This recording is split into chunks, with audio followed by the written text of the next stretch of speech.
So here we are in Horseshoe Overlook. The Vandalin Corporation has set up operations and is ready to start doing some face-to-face business. Morning, Mr. Morgan. But at the moment, it is still the weekend, and all the employees are just doing what they want to do. Except for the intern Kieran. He's still going through the onboarding process.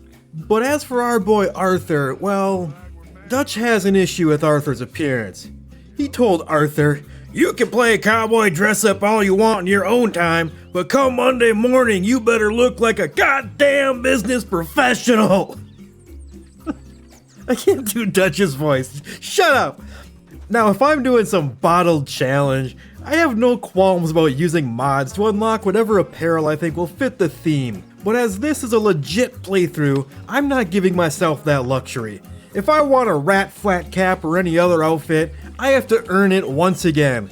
So instead of getting some R&R this weekend, Arthur instead needs to earn some money to get his attire up to the standards as outlined by the Vandalin Corporate Handbook. So into Valentine Arthur rode on his horse with no name. After perusing the catalog, he estimated it was going to cost about $50 to get a proper business outfit. He only had about $8 to his name, so a little side hustling would be required. Well, maybe a little less than $8, as this nice man seemed to be soliciting some charitable donations. Use your... Maybe a few dollars donated would make the Vandalin company... What the fuck? Why can't I do anything? Show you care. Come on, please, somebody. Oh yeah, that's right, the infinite Brays. See, while I wanted the free roam part of this playthrough to have some breathing room, I didn't want it to be totally safe. So instead of spawning constantly during free roam, the Bray will appear anywhere from 6 to 60 times per hour.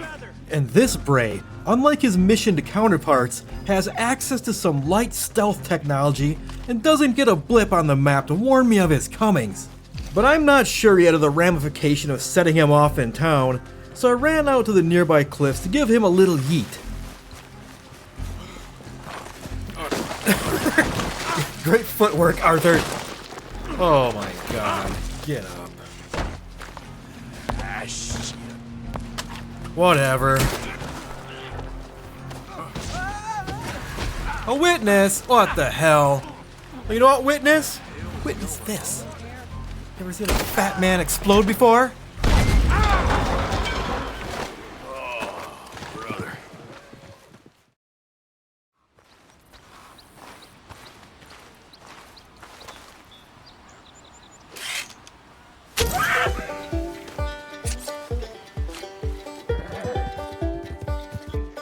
Seems everyone with a rifle been hunting these of late. And with that lady stickhead, Arthur was on his way to affording some great business attire. I stole some camp stew and sat down to cook up that deer meat when, you guessed it, he's back. Come on. I led Bray back to that same cliff, determined to throw him off it properly this time. The Necroprancer appeared in the distance as the boys got the tussling.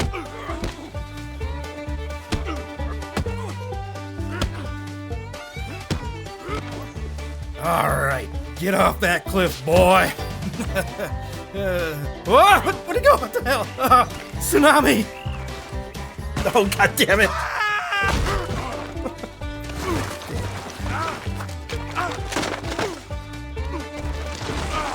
Arthur, stop rolling. Oh my god. Oh, brother. Ah, screw it.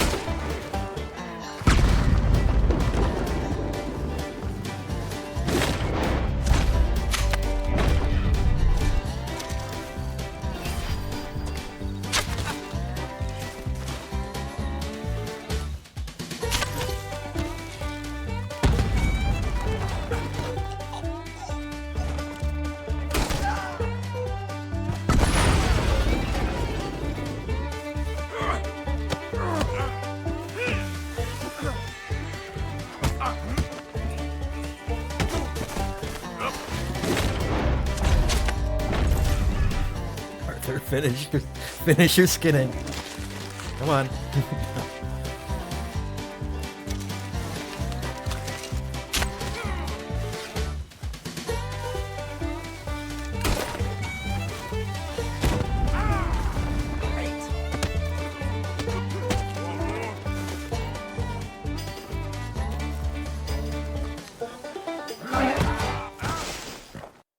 And just like that, Arthur had the money to buy new work clothes. He bought what he could in the Valentine store, but this shop didn't have the shoes and tie Arthur wanted. So in order to finish the fit, I needed to do something I don't think I've ever even done before. Something I didn't even remember was possible until very recently. I left the game and placed the order via the online catalog. Woo! Arthur needed to wait for the delivery on the shoes and the tie, but he put on the clothing he could buy in the shop. And upon leaving the changing room... There's no scrapping in my shop, you hear me? Trying to annoy me, friend? There may not be map blips to warn Arthur, but it appears there are other tells. Hey, I just bought that hat!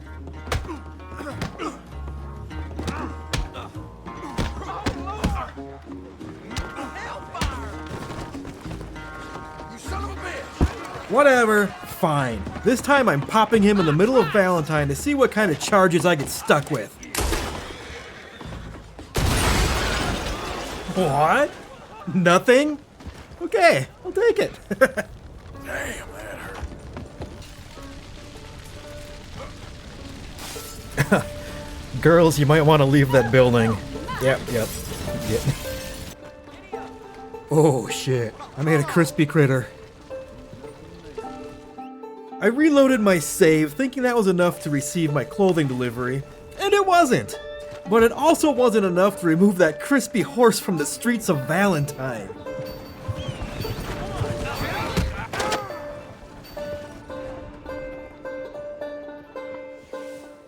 A full game restart later, and now Arthur finally had his special delivery, and the crispy horse still remained! He returned to the camp, now ready for Monday morning, when a Bray appeared. I don't know who it was, but someone took care of him for me. Oh my god, there's another one. Jesus Christ.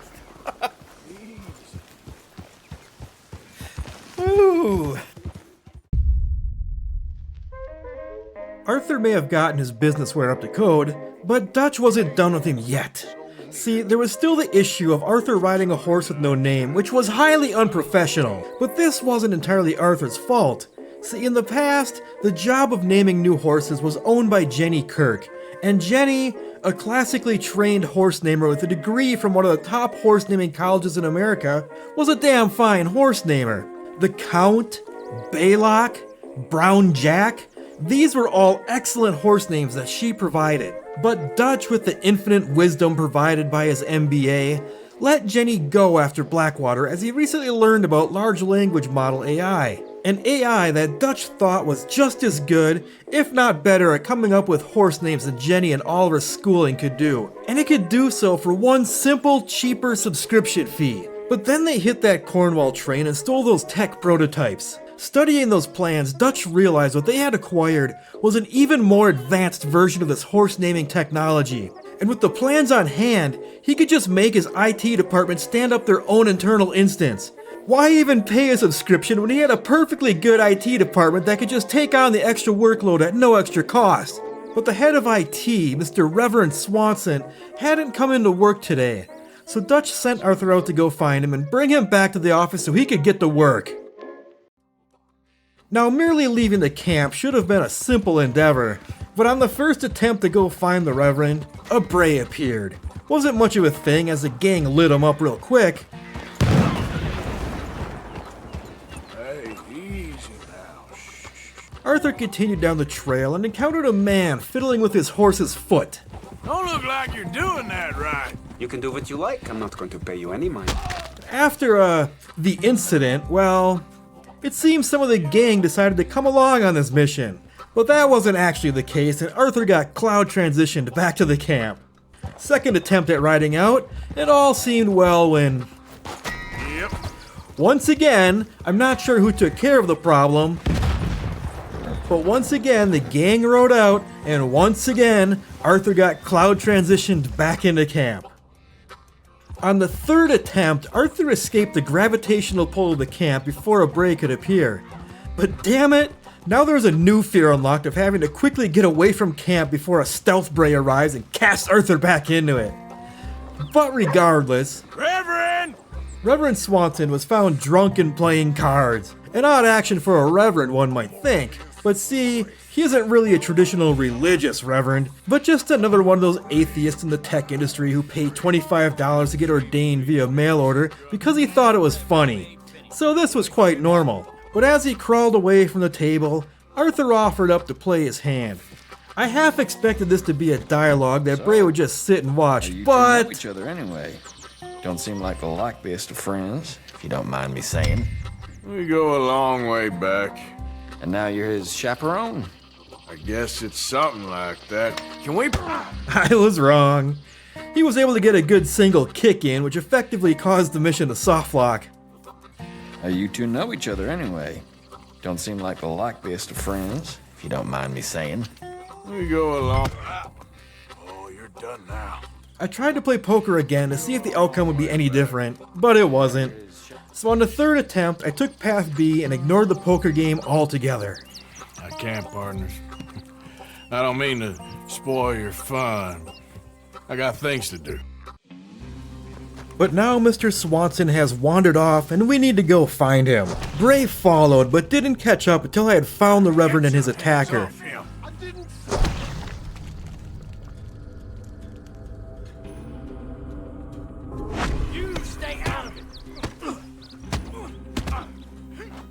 A 1v1v1 broke out where Bray waited until the moment where Arthur had choked out Kratos before unleashing a mega punch that landed on everyone.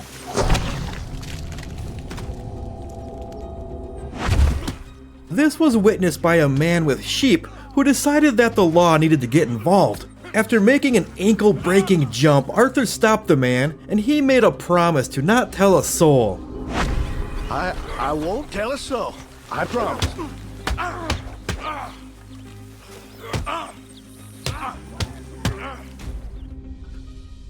A promise that asshole didn't keep.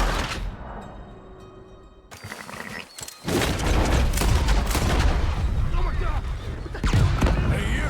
Get back here! On second thoughts, you can give me all your money, too. Yep. I won't tell a soul. I promise. Second attempt, and same deal. The man made a promise, and all seemed well. Except he lied again, that piece of shit! Third attempt, Arthur was done messing around and used his iron to stop the man. This must have worked as he short-circuited and spoke two voices at the same time. I said stop, damn it! Yep. Okay. I won't tell a soul. I promise. And much to my relief, this time the law wasn't alerted and the mission moved on. Now going into this mission, I expected the Reverend being stuck on the train bridge to be a sticking point. What I expected to happen was Bray following close, being hit by a train while on the bridge, and then causing an explosion that killed either Arthur or the Reverend, or even exploded the train, ending the mission. But what actually happened was not much at all. Arthur saved Reverend Swanson, and while the train did hit and explode the Bray, it didn't end the mission. Huzzah. Now the final step of this mission is to get the Reverend back to his bed in the camp. Seeing the aggression of the gang while trying to leave the camp to start this mission, I had a bit of a fear that they would still be gung-ho and would cause me a huge headache of explosions. But they weren't. They all just stood around and watched Arthur and Bray punch it out in the middle of camp while the Reverend laid passed out on the ground. Now with the camp being a forced slow walk area, I didn't think there was any hope in hell that I could kill Bray and get far enough away to survive the blast. So I hatched a plan to lure him to the Horseshoe Cliffs and toss him over it to buy me some time to move the Reverend.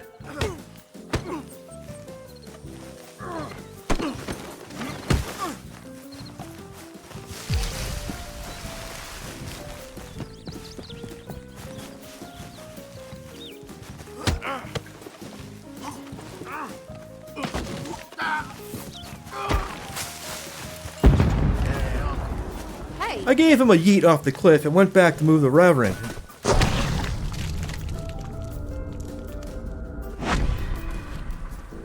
Wait, did Kieran just untie himself to watch? Hold on, I need to check this out. Wind out. Oh, not that way. Oh my god, he did break free to watch the action. Watch yourself. Watch out, Arthur. Well, my curiosity got the best of me and Bray caught back up. So you know what? I think I'd feel a bit remiss if I didn't explode him in the camp just to see what happened. So, hey Jack, ever seen the life fade from a fat man's eyes as he gets choked to death in front of you?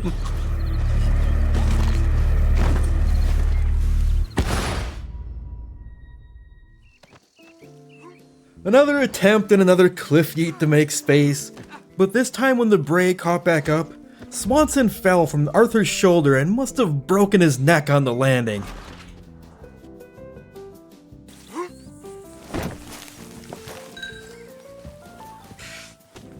I was wondering when he'd show up. Third attempt, Bray smacked the shit out of the Reverend again, but it wasn't hard enough to kill him this time.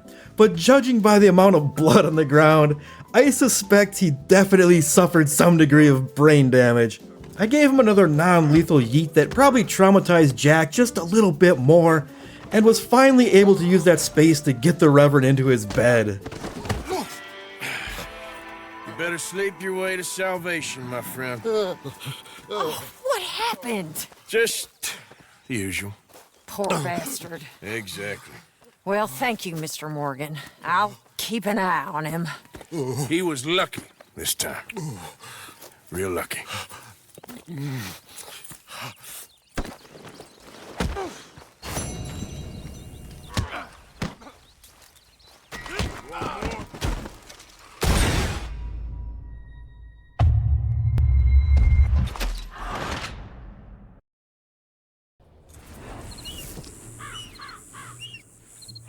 Hosea.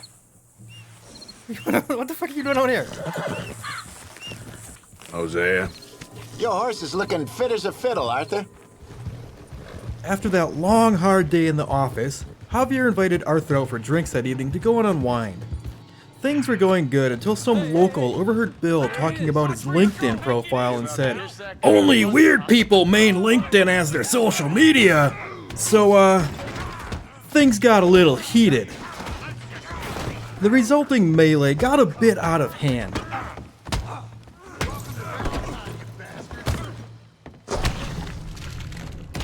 In the presence of the Bray, drug it out long enough that a patron of the saloon, managed to kill Charles. Whoops. There he is. Watch where you're going. Take it easy. about to kiss that guy? The next attempt went smoother, and before I knew it, Tommy had entered the fray. Tommy, stay out of this. Arthur.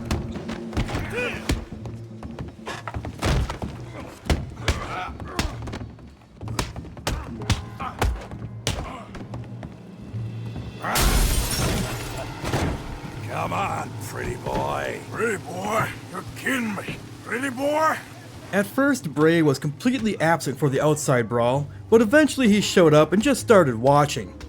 I was thinking that maybe this was one of those scripted events that would make him be completely inactive, and at first that seemed so. But as soon as Arthur turned the tides to enter the final assault on Tommy, the Bray made his move. And after he made this move, I was no longer allowed to do any combat actions to fight or defend, so it was just a matter of watching and waiting until the Bray punched the life out of Arthur. The subsequent attempts were much the same, except that during the fight there would be moments where Bray would tag in and beat on Arthur while Tommy watched and waited for an opening to take his turn. But they always ended up the same way. Arthur would flip over Tommy for the final assault, then Bray would interrupt it, and Arthur was hopeless to fight back until he died. This went on for over 20 minutes worth of attempts, and the result was always the same. So I figured my best hope was to kill Bray during the fight, let the explosion end the mission, and hope maybe he would spawn far enough away to not intervene on the next attempt. Now this wasn't exactly the easiest thing in the world to pull off. Whenever I'd try to choke the life out of Bray, Tommy would use this as an opportunity to jump in and get some punches in, breaking the chokehold. But eventually I had a bout where I was able to ignore Tommy enough and choke the Bray enough that he finally popped. Don't go easy on him.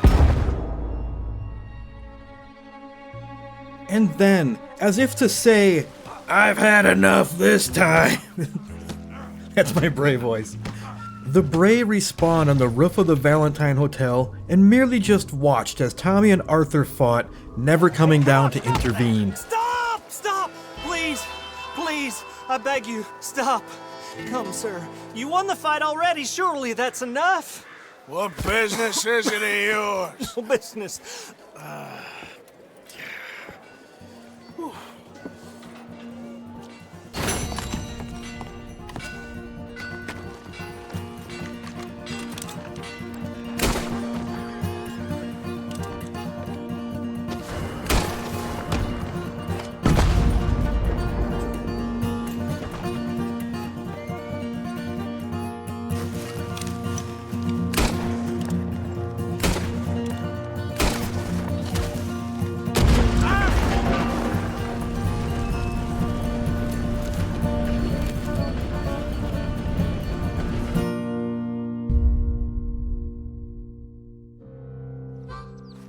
It was a typical day in the office when Arthur got called over by Hosea. Hey, Arthur. Hosea wanted to invite Arthur out for lunch, but as Hosea is one of those old school 60s era marketing men, a work lunch with him was a very intense event in itself that often lasted several days. Arthur was instructed to leave his yet unnamed horse behind and to take this giant black beast instead. There's nothing wrong with 2 horses. Arthur got to work switching the saddle when Bray arrived and, teleport slapped him across the camp. You won't throw me?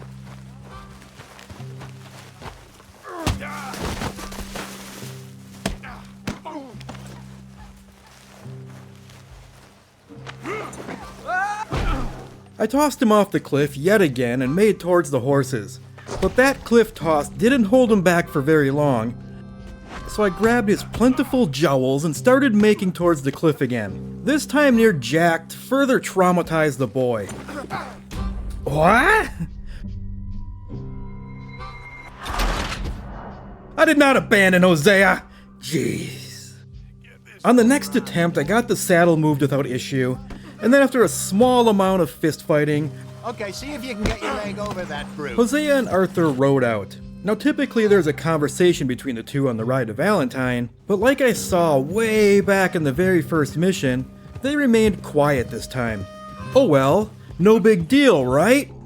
Well, upon reaching the Valentine stables, Hosea then decided to strike up the conversation. All right, they got a good range of horse tack at the Valentine stables. Some beautiful saddles. Okay.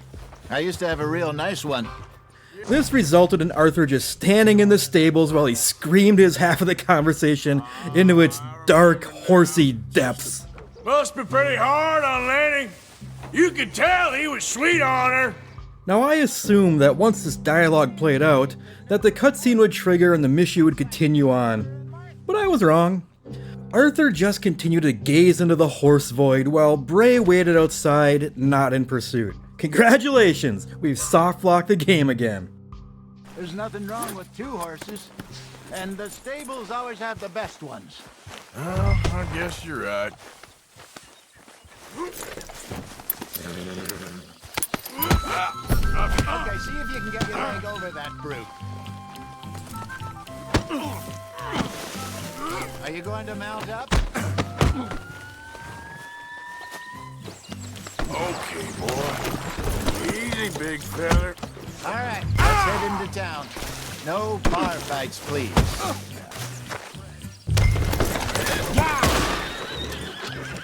Yep.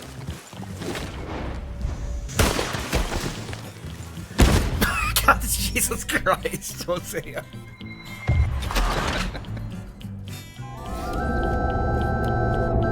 Bastard, get the better of you there, Arthur. Hey, he's all right. So when I reached the stables the second time, and the same softlock happened, I assume it was due to the Bray following. But to spare you the hair-pulling hell that the next hour of my life was, it wasn't the Bray mod that was softlocking Arthur in the stable. Hold, Arthur Morgan.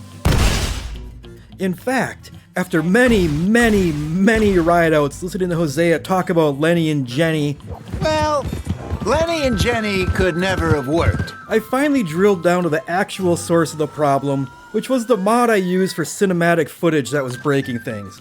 So with that worked out, I disabled the cinematic mod for this mission, and it was time to saddle up again. Now during the course of figuring out what the problem was, I also figured out that the best way to get past the saddle swap was to just choke Bray out and hope for a better spawn, as Arthur would always start the checkpoint right next to his horse. I like this horse. There's nothing wrong with two horses, and the stables always have the best.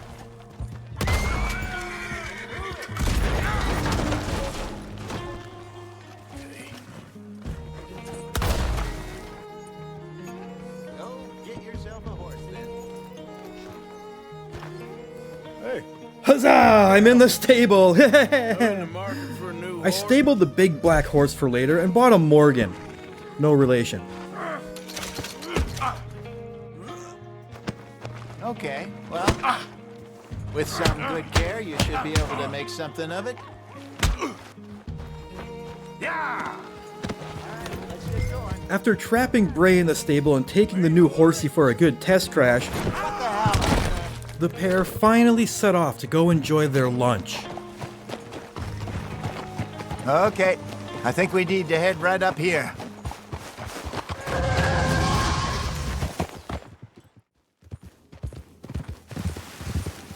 Look there. Rabbits. Maybe we should catch one to cook. Sure. Try and shoot one. So they reached their spot, and Arthur was instructed to hunt a rabbit for lunch. I expected to have to hunt the rabbit while the Bray was chasing, but he just stood there and watched from afar. So it appears I got off easy this time. Open fire like this. Night fell, and the Bray still seemed to not care.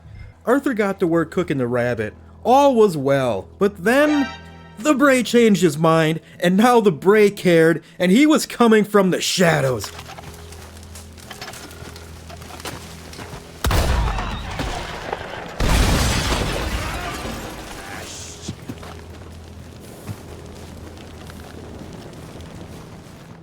Arthur may have narrowly survived that fire, but a new Bray was coming down the mountain, and this was preventing me from being able to interact with the fire to cook that rabbit. Hold, Arthur Morgan. The mission rolled back to needing to hunt the rabbit again, and this time, the Bray wasn't quietly watching. So I've mentioned in the last video the appearance of mysterious horses that appear near the Bray. Necroprancers using dark magic to resurrect Bray every time I kill him. Well, another one appeared, and this time, Mad Lad Morgan went and stole it to help make some space. Yeah.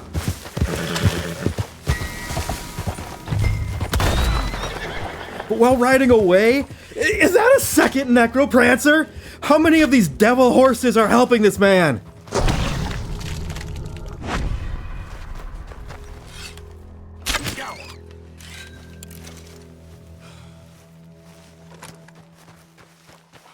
Rabbit acquired, now time to get it back to camp.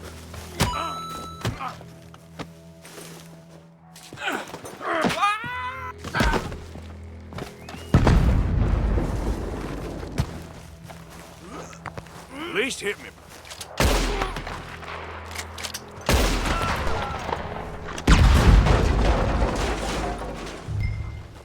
A patented cliff yeet and a few gunshots later, and I had made space to get the rabbit to Hosea. Good job. But the issue crept up that I couldn't set up camp to progress the mission because Arthur is considered in combat. I defended off a few Brays before giving in and calling a truce to let me advance the quest. I didn't like that, but it seemed necessary. Bray's aggression once locked the ability to craft at the campfire. Not sure what to do, I blew him up and took my horse out with the blast. Sorry, horse. I got back to the campfire part of this mission and wasn't sure how to progress it. Then I shot Bray to keep him away, and this happened.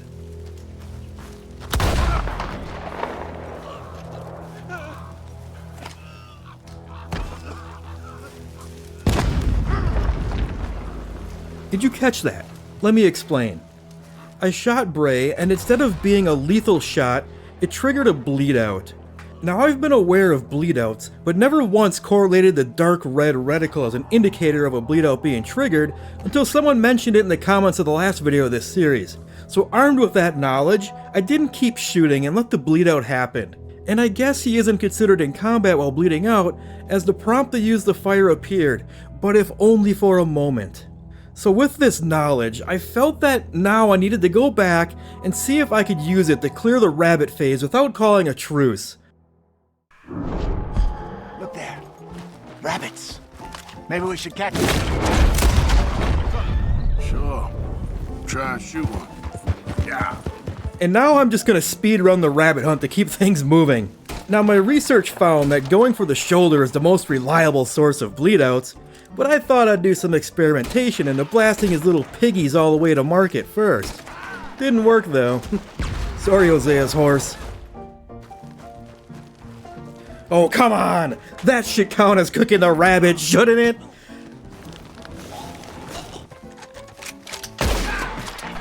Nine brays later, and I finally landed a bleedout for the win.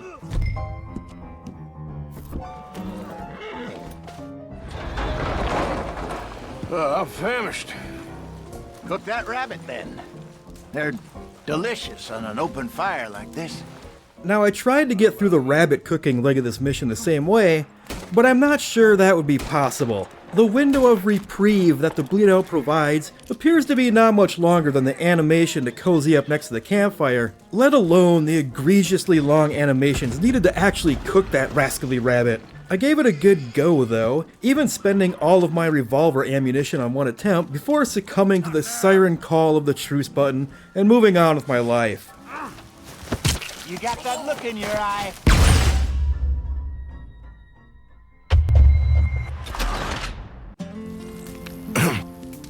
Morning, Arthur. You ready? No, give me a minute. Coffee?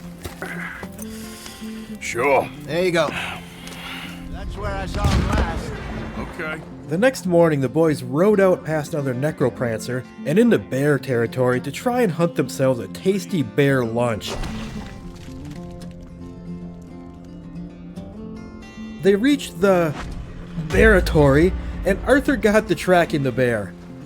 I didn't think this would be too bad of a task so long as Arthur could keep some distance. But old no-scope Matthews over there had a few different plans.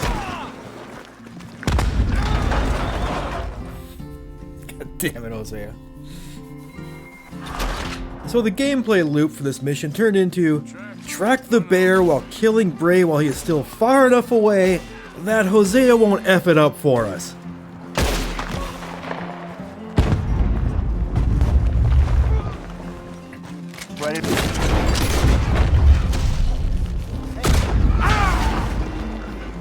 Damn it. Must have been left by our friend, I reckon. Come on, see if there's anything else.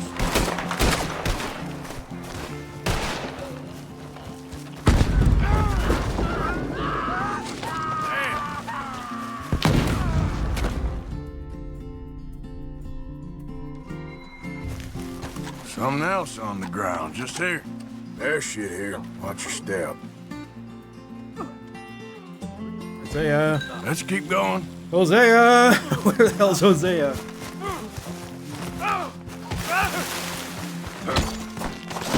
Shit, Hosea! Damn, that hurt.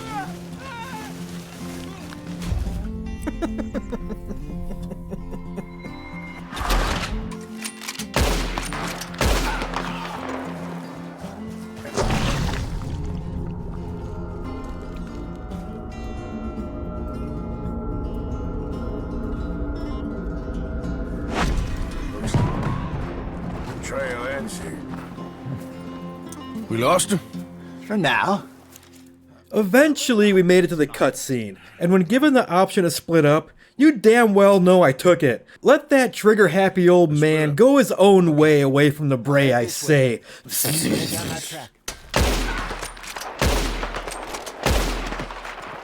One bleed out was all I needed to get to the next investigation point.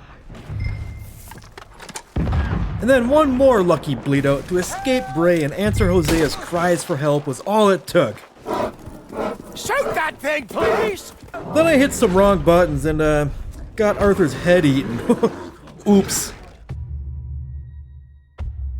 But the mission was finally passed, and I decided to ride back with Hosea. We'll save the legendary hunt for another weekend. I'm coming with you. Let's get going then.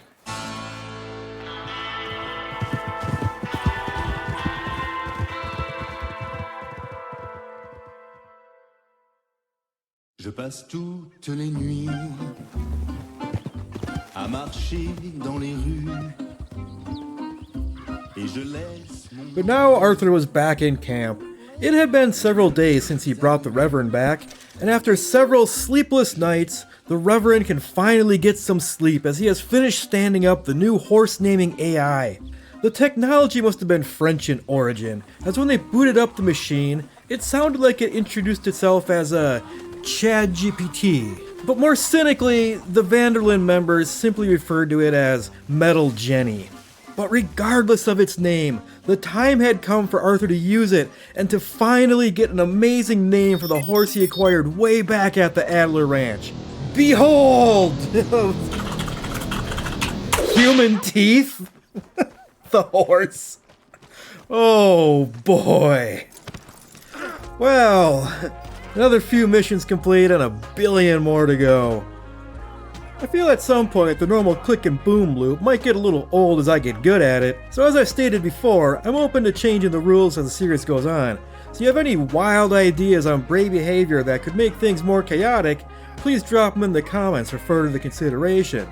But until then, if you're watching this later and the next chapter is available, it will be on the screen right now.